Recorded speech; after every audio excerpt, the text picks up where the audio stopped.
So, Calvin, welcome to Super Late Podcast. Manda, thank you so much for having me. Lovely, lovely. So, super excited to have the conversation. We'll talk all things Melon, disruption, innovation, etc. But before we get there, we want to first just learn from your journey, your story. And in this podcast, we prefer you start as early as possible. So just kind of, start us, where you grew up to potentially where you are.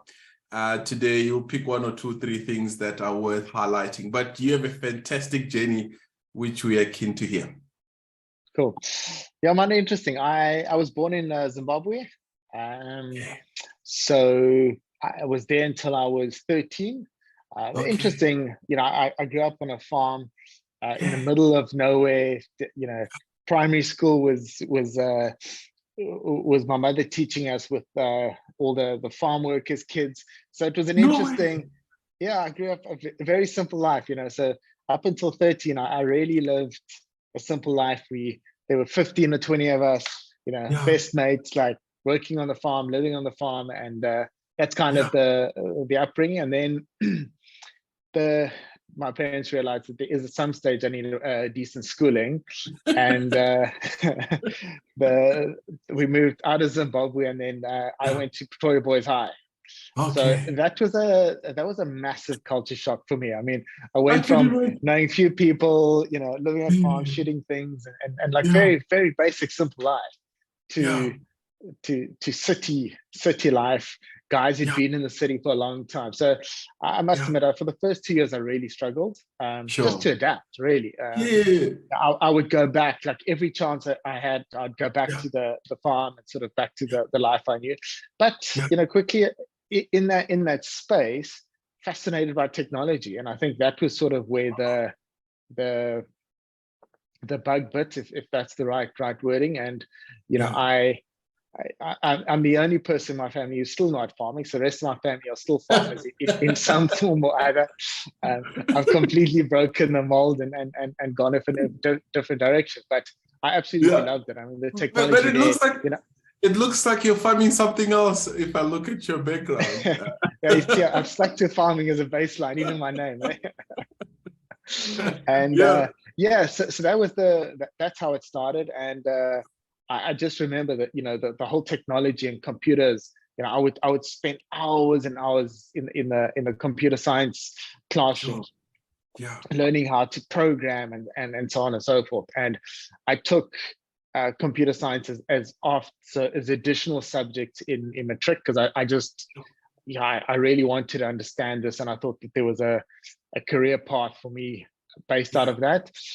And then when I left, I did a COBOL degree, COBOL course, should I say, and they worked on some Y2K projects. And those Y2K projects then led me into Accenture. And then I was doing consulting for Accenture on all the software dev thing. And I ended up being the team leader on a couple of projects. And that was the journey. So it's an interesting one to where we are today. But I mean, that was the baseline, is that, really came from a completely different world, then kind of thrown into this. And I just loved the technology. I thought it was so fascinating. In those days, we still had, it was 286s and 386s and 486s, we don't even count in that anymore. I mean, I think a lot of people, when you say that, they know what are you talking about? But it was, that's how it started. So but really enjoyed that. Sure. And then at some point you were at MTN? Yeah, so I then started, after Accenture, I started a B2B ISP called iConnect. Okay. Really enjoyed that journey. The B2B space was hard, but great. It was a voice of IP business with connectivity, so fiber, wireless, etc. So that's what we did there. Yeah. And then I came to the end of that journey. I felt that I'd done what I needed to do. And I understand this was in Limpopo, right? From sort of my neighborhood. Yeah. So my family's all there. So that's where when I went to Pretoria Boys, they migrated to Limpopo. So it's just close enough to Zimbabwe, but in South Africa ultimately. And Yeah. so that's where I started it, the B2B ISP. It was actually a B2C ISP there, and then realized I needed to get back to Joburg, to my Accenture sort of roots and so on and so forth. And then that's where the iConnect journey started. Yeah. And then, so that was about 8 years I did that. Sure. And then I said to the rest of my founding team, I said, guys, look, my journey has ended. I've enjoyed this. I'm looking for a new challenge. And literally, as I ended that, I was headhunted by MTN. Lovely. So that was an interesting one, because I was like, look, I don't think I can go back to go to corporate, and I don't think MTN's the company. I mean, I love the brand and everything else. So I thought, geez, I don't think I'm ever going to fit in there. In reality. And Rob Shooter and Godfrey Motz at the time. So Rob was the group CEO. Godfrey was the South African CEO. They said, look, just come for the interview. You've got nothing to lose. Fair enough. I went for the interview, and they had done an acquisition of a company called Smart Village.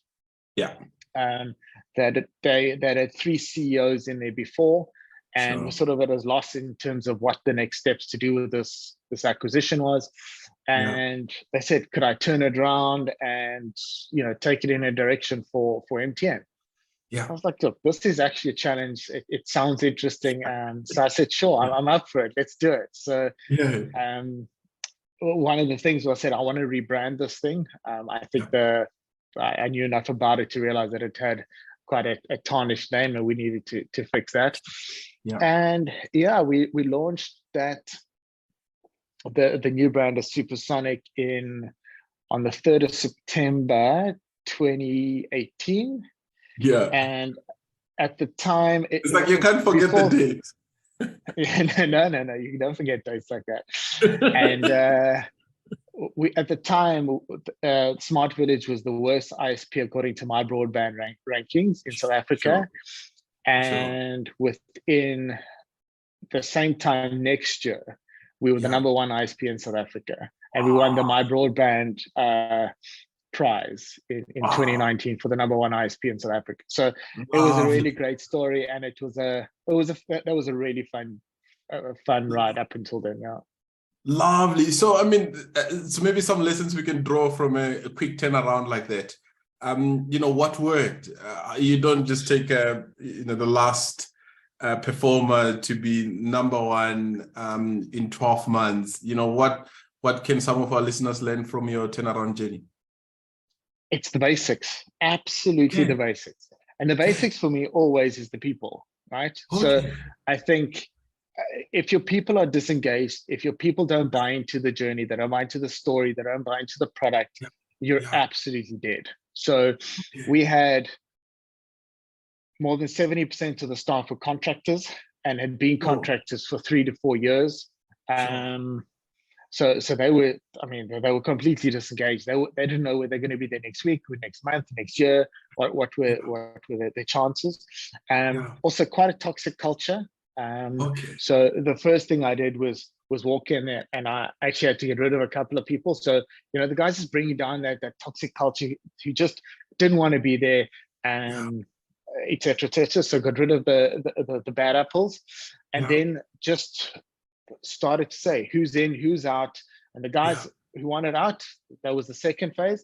And then the guys who were left, I said, cool, now this is what we're going to do. This is the vision. This is where we're going. And if we're all on board, let's go and let's all push in the same direction. So that was the number 1 thing, is just to get the people all on board. And I think once we did that, the rest of the journey sort of started to fall into place, because and then sticking to, the promises that we had made, like we're going to launch on the 3rd of September, or we said the beginning of September. And we said, guys, this is not negotiable. I mean, it was a self-made deadline. I mean, it was not a specific deadline. We were like, that's the deadline, we're going to make it. And the great thing is we all pushed toward that journey. Then we launched, and then it was put the customer at the center of what we do. One of the things in that, in one of the promises we made, was 5 steps to sign up in the most simplified way. Lovely. At one stage it was 8 steps. I was like, it was 5. We have to get it to 5, you know. And sometimes these crazy sort of things that you put out there are the best things, because we got it to a 5-step, 5-click journey, 5-click sign up. And it's all these small little things that I think just made such a big difference to what we did, because we now had the staff buy-in, but then we had the customer buy-in because the process was simple, and we try to take out all the barriers, because I often struggle with the 99.1% rule. You know, we punish the 99% of customers because the 1% who behave badly. So how do we create a process for the 99% that is super simple, slick, and user-friendly, and then make sure that we just filter out the 1% guys who behave badly or just don't do what they're supposed to do. So I think those are the key takeouts for me there, is that, you know, I also think that people focus too much on shareholder value. Now, obviously that's important, but I genuinely believe that if you have your staff incentivized and they care about the customer, and the customers incentivized and they cared about, you make money by default, right? Whereas if you only care about your shareholders, you tend to neglect your staff and your customers, and there's not longevity in those kind of relationships. Whereas if your customer and your staff are well looked after, they automatically create shareholder value. So I just think it's about getting that mix right, and that the thinking right. Lovely. You know, what's fascinating is, you know, you're not talking products, technology first, any of these things, the people, the customer. What about some people that might want to turn around a department or a company, but they got legacy systems, etc., etc.? When do you touch systems? I think systems are important, but once again, I think systems are overrated. I think you can you take systems and you say systems have got to be the center of everything. It doesn't matter what system you put in place. You always need people. Okay. And I firmly believe this. I don't, you know, the AI generations are coming. You still need people to plug information into AI, and the more digital. So I mean, Melon is super digital, but behind it is a lot of people. There's a lot of people. My call center is all people, etc. So I just genuinely believe that if your people are engaged and they believe in the bigger journey, you might not have the best systems. Your systems can evolve and they can get better, and they must. But to sit and say, once our systems are perfect, then we will have the perfect business. You'll never get there. You'll never get there. So you've just got to have completely engaged people and create processes around that, and then evolve your systems to where they support more automation, etc., etc. But the challenge I have is that you must automate, but it doesn't matter how much you automate, there's always some process, something that requires some human intervention, and have the ability for the humans to intervene and then fix it. Because, you know, I mean, we thought of so many things. You know, we thought we had thought of every single thing in our Melon journey. I can tell you, every day there's an exception. You're like, geez, we hadn't thought of that exception, but we knew that was going to happen. So we've got the ability to work these exceptions out. And that's where the humans come in. So, you know, I've got a massive issue with my bank at the moment, because they're trying to over digitize. So the assumption is everything just works on digital until it doesn't. And I've got an issue right now. It's not working. I can't get hold of a human. I can't get hold of anything. So I'm stuck. So now what? So now I need to, so now I'm escalating to try and get a person that can help me with my digital problem, that everyone, the answer is go onto the app and do it. I'm like, I can't get into the app. Okay, so I hear you, but I can't get into the app. So it doesn't help that the answer is go onto the app, because that's the first problem, right? So it's, you know, so back to the thing, if you're trying to turn around a department, I still think the basics there.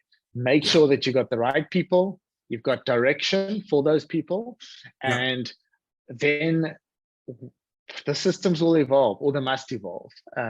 But do not think that systems are the holy grail. It's absolute nonsense. Systems are an enabler for sure, and they're a massive enabler, but they're not the holy grail. Lovely. Wow. I want to stay one more question on this one. So you want to prioritize the people. What to do? I mean, in your instance, there were some people that had to go. Now you've got these people. You cast a vision. I imagine you have an offsite and you present the story. But I imagine it takes a lot more to get people engaged. What are some of the practical things to kind of make sure that you've got consensus? Everyone is excited about what we're doing. Man, I think one of the key things is don't be an office warrior. And what I mean by that is I absolutely hate it. You know, you've got the CEO who goes and sits in his office, comes up with a strategy, sends out emails, and everyone must just buy into it. Not going to happen. Okay. If you want buy-in from everyone on the ground, do management by walking around. Walk around, sit on someone's desk. How's your day? What's happening? You'll get more insights from those little walk around than you will through any email, through any strategy session, through any offsite or any of that nonsense. Just walk around your own business or your own department or whatever else and figure out what's happening on the ground. You know, you sit next to someone and they're on a call with a customer and you listen and you sort of just, you know, eavesdrop for 10 minutes on that call. You're like, what happened there? Give me some insights. You like walk away, you're like, wow, okay, we got some serious problem here. This is a training issue, it's a system problem, it's a this, it's a that. But you walk away with some meaningful things to do out of that. But I can tell you, sitting in your office, building 1,000 presentations, 10,000 spreadsheets, whatever else, will not give you the same insights as walking around and speaking to people on the ground. I can tell you, it's a hidden secret, but it's not that it's not that complicated. And I think a lot of people do that wrong.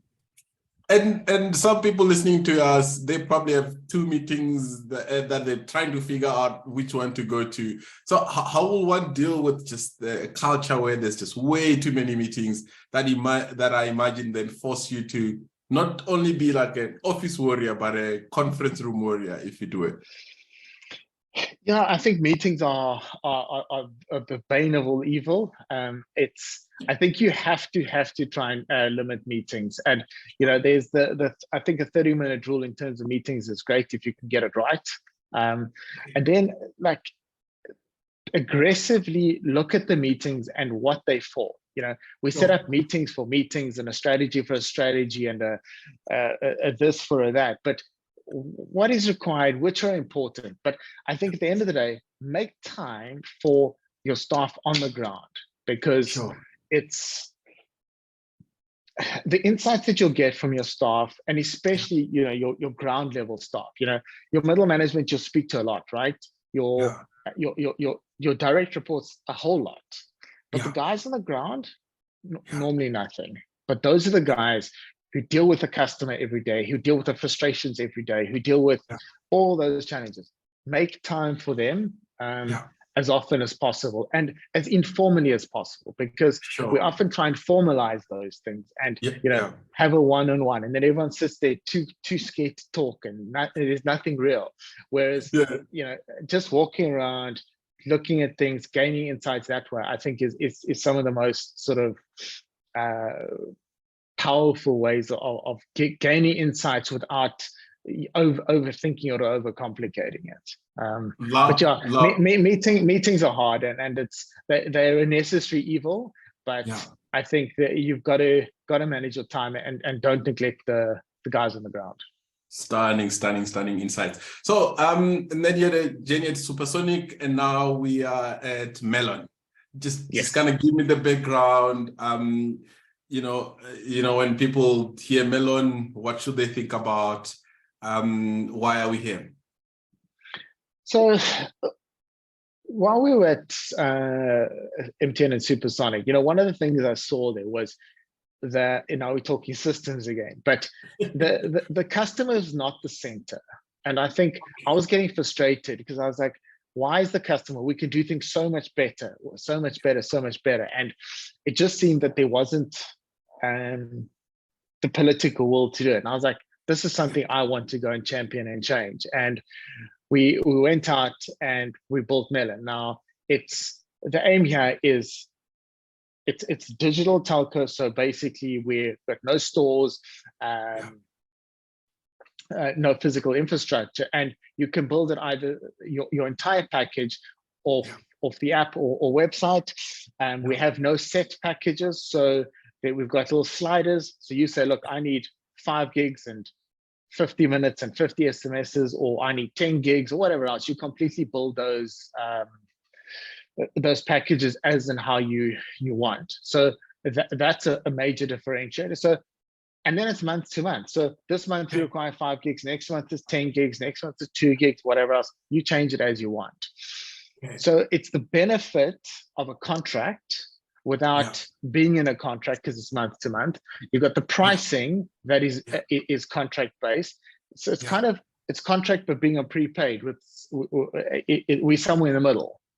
So we're a subscription. So think of us like Netflix and not like a contract or prepaid. So that's probably the best way to do it, or to think about it. And then, you know, our data doesn't expire, voice and data doesn't expire. You know, that's a big deal. So this, I don't buy data for 30 days and then it vanishes. It vanishes, you know, and we're like, but why? There's no reason for it to expire. It's not bread or milk. So it doesn't vanish. No.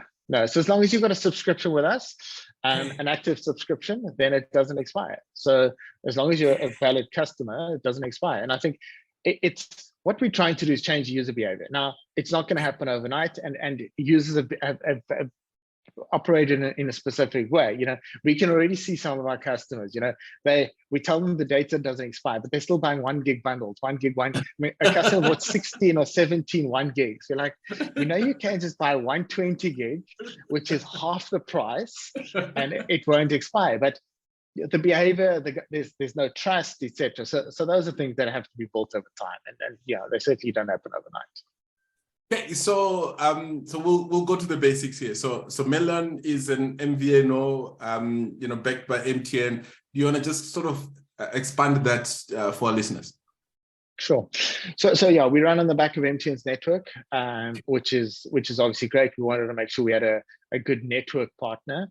Then we integrated into their core network so that we could really provide. So, you know, we run our own OCS, which is billing and charging system. So we're not reliant on MTN packages. So we can build whatever packages we want.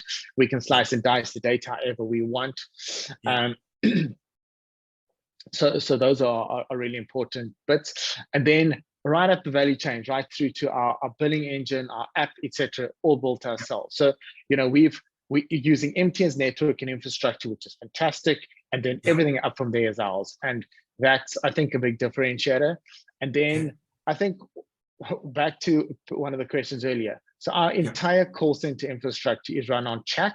We do have you can phone into us, but it's WhatsApp based and Facebook Messenger based. And there are people there. I have put no bots, no nothing there, because you can do most of what you require on there. But when you can't, what is the next step?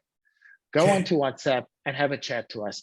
And, you know, I'm struggling with a screen, send us a screenshot. I'm struggling with this, etc. So we really try to make it chat based. And I think, you know, since we've launched, we've had over 11,000 chats and 4 phone calls.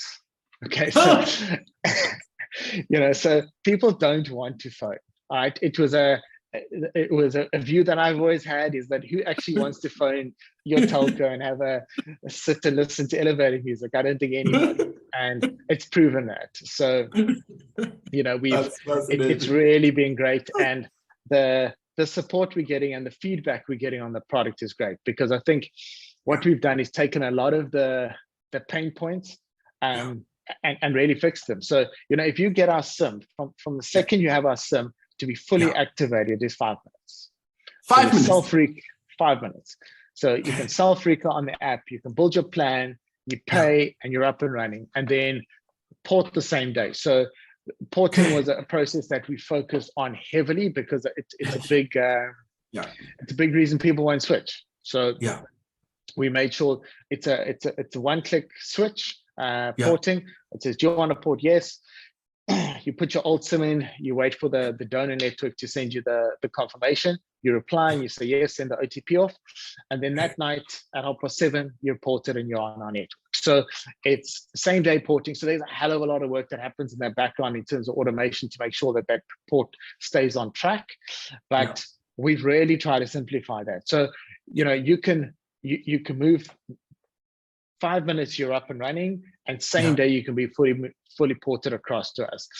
And then, on the app, we've got these little dials that show your voice and data utilization. So, you make a 5-minute call, you'll see your dial will dial back 5 minutes. You download a gig, your dial will dial back a gig, and it's completely live and real time. So you've got full visibility of your utilization and all of that kind of stuff. So if I'm sold, what do I do now?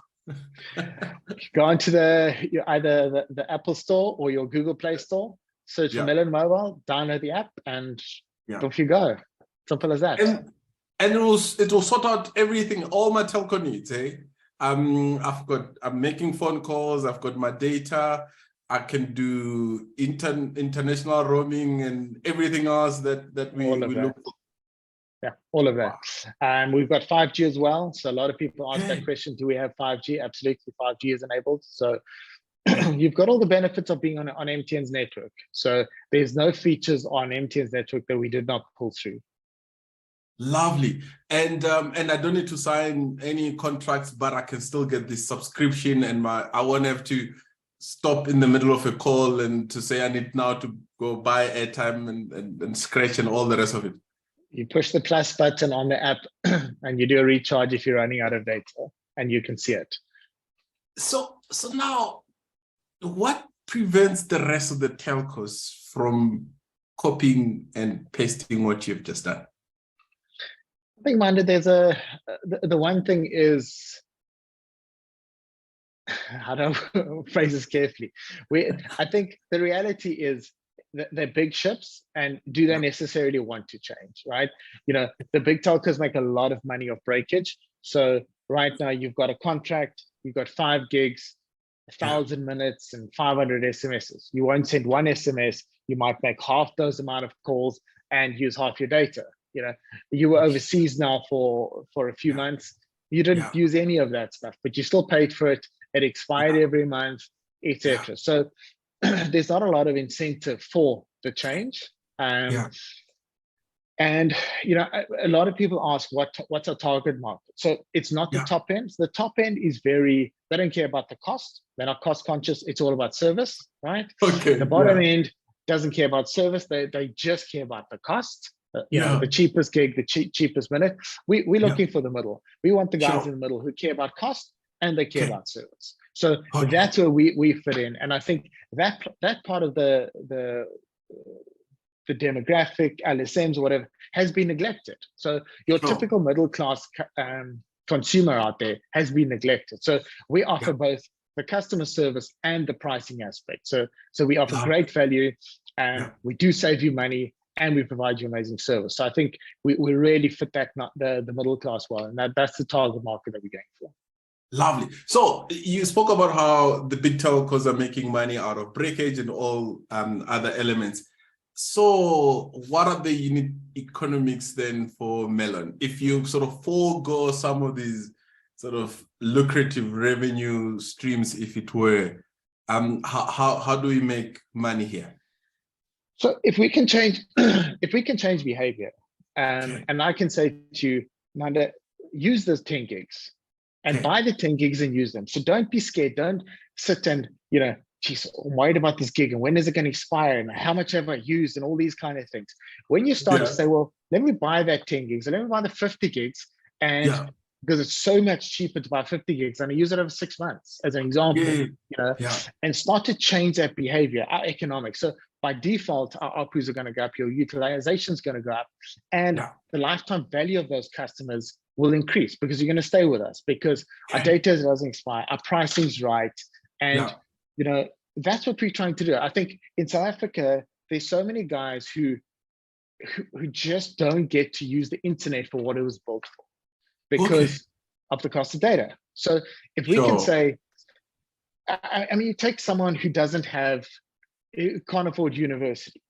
Yeah. I mean, you don't have to go to university these days, with YouTube as a baseline. So even if you don't have any money, if you've got data and YouTube and you want to be a mechanic, you spend a few months on there, you can be a mechanic, right? You spend enough time. But the only thing that you're required to do that is data.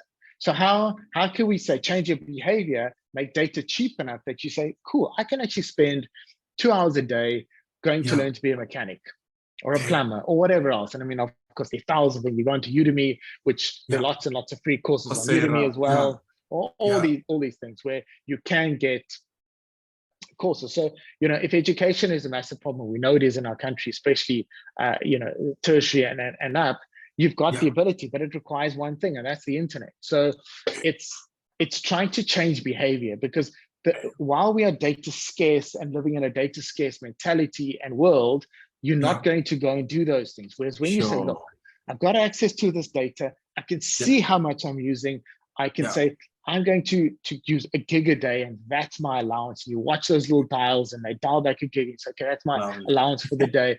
But you can buy enough, and it's not going to expire, and you're not chasing the data. In our research while we were building Melon, guys were buying 7-day expiry data because they just don't trust the network. So like, I buy 7 days, and so much of it was expiring, but they didn't even care about the expiry part. They were like, don't trust the networks enough that they're not going to steal my data. So if I buy for 7 days, they can't steal it. So the guys are paying exorbitant amounts of money for 7-day data. So they buy 4 times a month, and they buy sort of 50 to 100 Rand a week. So they're paying 400 Rand a month for 7-day data that expires within 7 days. And you're like, you know what you could buy for 400 Rand? Like 20 gigs. But they're buying 2 gigs or 1 gig at a time. So they're getting 4 gigs for the price of 20. So it's those kind of things that we need to change, and we want to change. So back to your question on economics, I genuinely believe that people will start to use more and more data once they understand the benefit that we give you. We can have customers that are going to stay with us for that much longer, so we're not going to have the churn. So all of these things that the networks have to deal with. So from a churn perspective, all other things, I think we will have solved in what we're doing, and therefore we'll have a far more loyal base who will then pay us a lot more because they understand how the product works. Lovely. And then the cost base is a lot less because you don't have any of the stores, etc. So most people might want to build a digital business like yours. I often hear people say access to skills is a big challenge. How were you able to build and be up and running in such a short space of time? Where are you finding the skills? A skill shortage is a massive issue. So we've got a team of 10 guys in South Africa.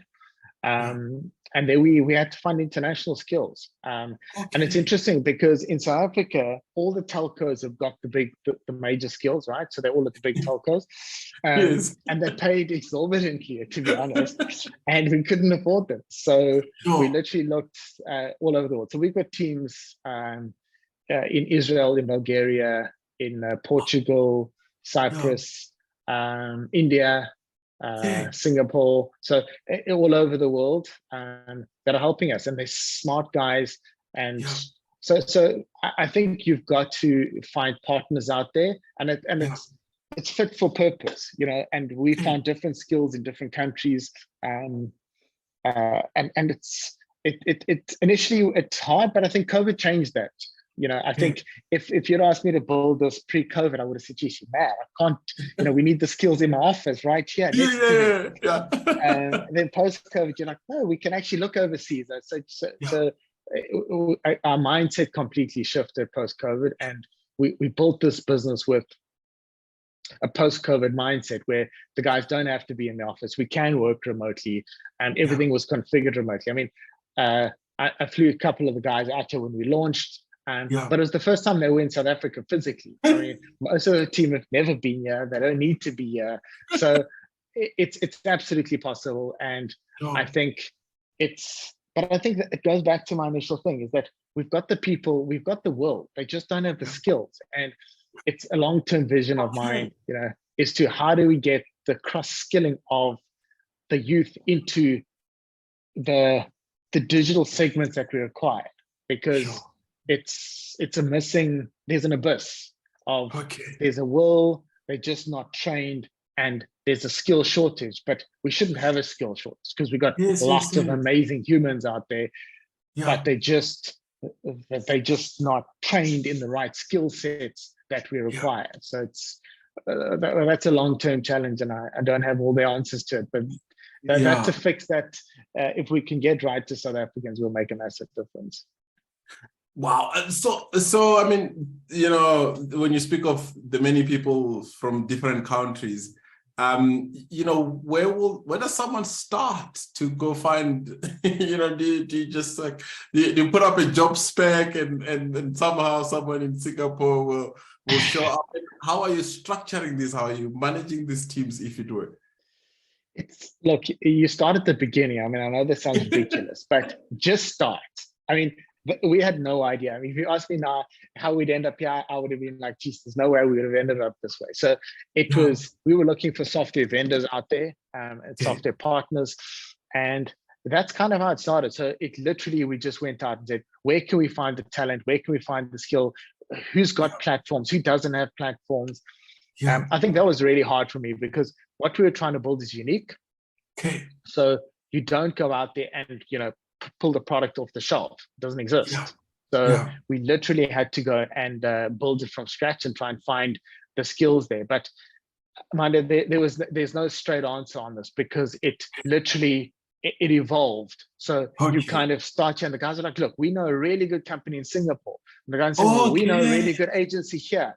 So it kind of, it's a referral program, right? Like most things, if I had to phone you and say, Monday, I'm looking for someone who can do this. You're like, I used to work with this guy who was great. That's kind of how the stuff works. So it's a large portion of how we did this was directly through that. I mean, I just say I can't say, go out there and do this, because it wasn't like that at all. I literally started and someone said, but if you're trying to do that, speak to this guy, you find that guy. That guy's, if you want to do that, speak to that guy. And it was literally just this referral spider web that got us to where we are today, which is great. And you just follow all those leads, and some fall off and some are terrible, but some are amazing. So wow. All right, now that's awesome. So as we wrap up, what can we look forward to from Melon in the next years to come?